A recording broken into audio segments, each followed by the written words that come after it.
It is said that Voldemort cursed the Defense Against the Dark Arts position after he came to Hogwarts and tried to get the position for himself. I think he knew that he wasn't going to get that position and that Dumbledore still didn't trust him.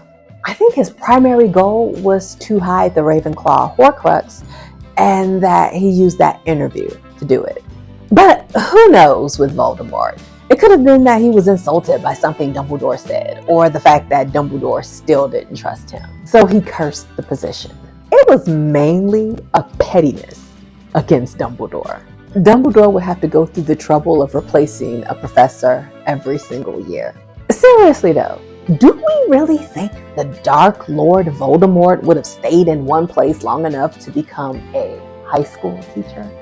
No, I am extraordinary. Come on, son. So every single year, Harry had a different Defense Against the Dark Arts teacher. He only had 6 because Harry dropped out before his 7th year, plus during the 7th year, it just became the Dark Arts once Snape was the headmaster. Side note, people like to think Snape was a good guy just because he was undercover while he was headmaster. But do we really think he would have lost sleep over students being tortured? Come on.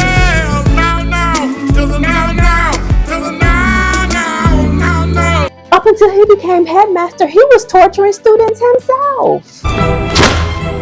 Lest we forget that he was the thing Neville Longbottom was afraid of above all, even Bellatrix Lestrange, you know, the person who tortured his parents until they had to be put into a mental asylum. But when you look at those 6 Defense Against the Dark Arts teachers, only one of them was really good. 2 of them, 3 if you count Snape, was an emissary of Voldemort. 1 was a future emissary of Voldemort. And 1 was an identity-stealing liar. So I think the curse went deeper than just not being able to fill the position for more than 1 school year.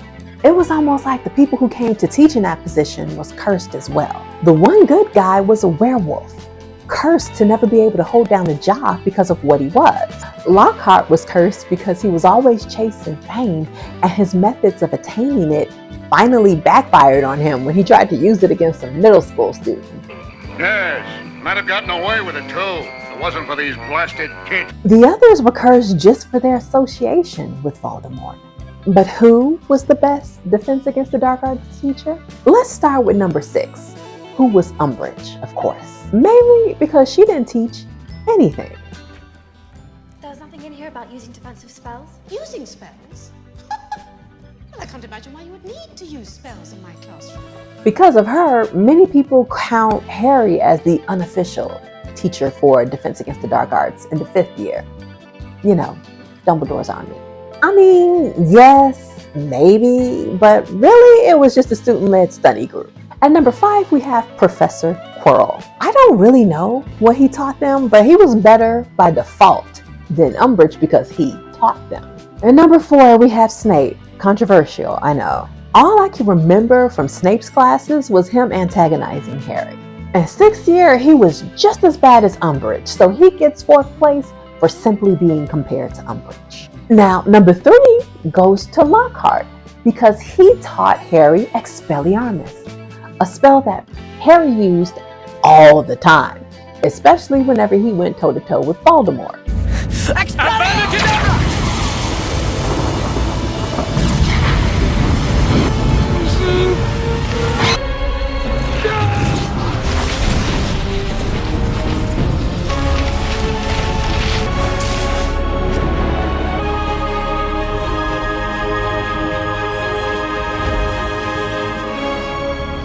Lockhart was an arrogant buffoon, but he had his uses. Number 2 was Barty Crouch Jr. And he's only number 2 because in the end, he tried to kill Harry. Imagine how he will reward me when he learned it once and for all. Silenced the great Harry Potter. He taught Harry how to defend himself against the Imperius Curse, and Harry immediately used that to defend against Voldemort. My dad did tell me about one. The Imperius Curse. Oh yeah, your father would know all about that. Gave the Ministry quite a bit of grief a few years ago. Scores of witches and wizards have claimed that they only Did you know who's bidding under the influence of the Imperious Curse? He also taught him how to use Accio, the spell he used to call his broom to him during the dragon fight in the Tri-Wizard tournament. Accio Fireball!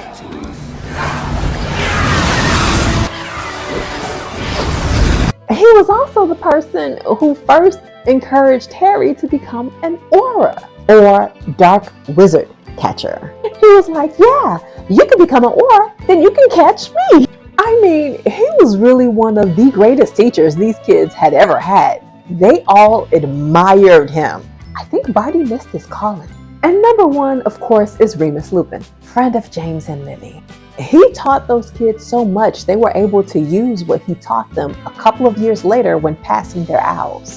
Expecto Patronum!